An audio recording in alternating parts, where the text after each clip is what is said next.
Jakarta, 15 Agustus 1945. Berita menyerahnya Jepang kepada sekutu bagai petir di siang bolong bagi para pemuda Indonesia. Semangat untuk merdeka berkobar hebat. Beberapa pemuda berkumpul dengan wajah tegang namun penuh semangat.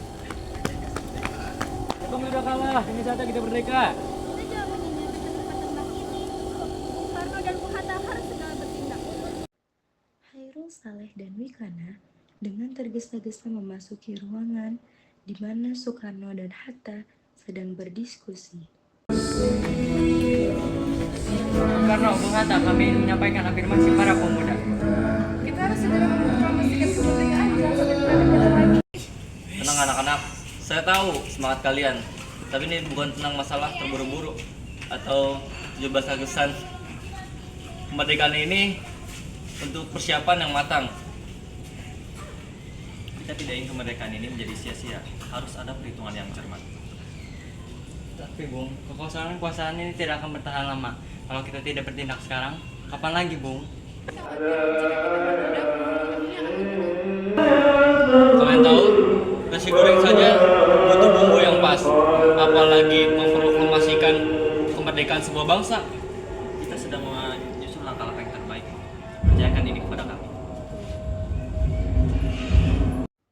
Karena perbedaan pendapat yang tak kunjung menemukan titik temu, para pemuda mengambil tindakan di luar dugaan. Mereka membawa Soekarno dan Hatta ke Rengas Dengklok. Loh, anak-anak mau bawa saya kemana? Kok tidak bilang-bilang? Di sini kita bisa bicara lebih tenang. Kami mohon segera proklamasikan kemerdekaan. Aku tahu kalian khawatir, tapi ketahuilah, seorang pemimpin tidak hanya mengambil dari tekanan dadakan seperti kalian ini. Semua harus dipertimbangkan dengan matang demi kebaikan bangsa. Kabar tentang Soekarno dan Hatta yang dibawa ke Rengas Dengklok sampai ke telinga Ahmad Subarjo di Jakarta. Beliau segera bertindak dengan penuh kebijaksanaan. Hairul Saleh dan Wikana dengan tergesa-gesa memasuki ruangan di mana Soekarno dan Hatta sedang berdiskusi. Hei anak muda, apa yang kalian lakukan itu menimbulkan lebih besar masalah. Tapi kami hanya ingin Bung Karno dan Bung Hatta segera memproklamasikan kemerdekaan, Pak. Saya tahu semangat kalian. Saya akan berjanji, saya akan memproklamasikan kemerdekaan secara cepat-cepatnya.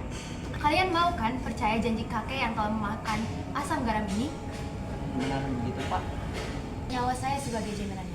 Sekarang mari kita kembali ke Jakarta dengan kepala dingin. Kita susun dengan segera.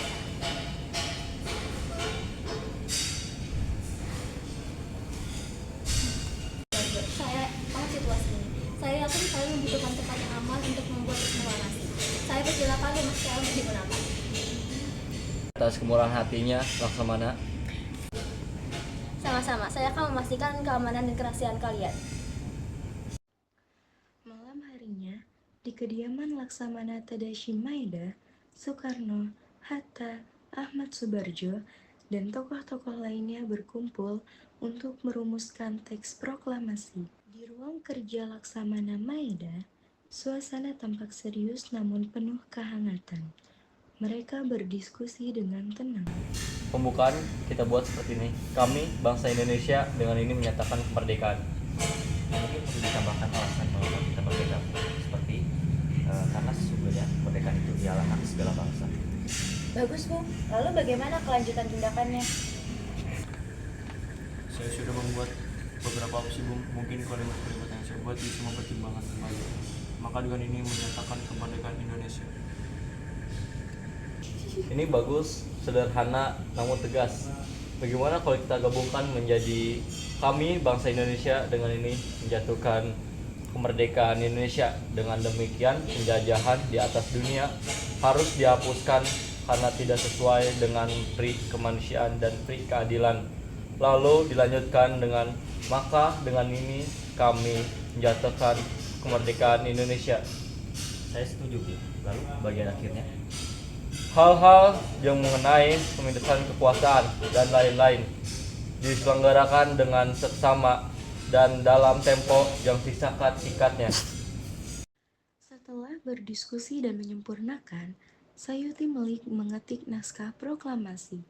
Pagi hari yang bersejarah, 17 Agustus 1945, di Jalan Pegangsaan Timur 56 Jakarta, rakyat telah berkumpul dengan penuh harap.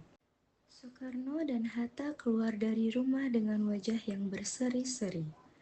Latif Hendraningrat dan Suhud siap dengan bendera merah putih. Suasana menjadi hening. Semua mata tertuju pada Soekarno. Kami bangsa Indonesia dengan ini menyatakan kemerdekaan Indonesia.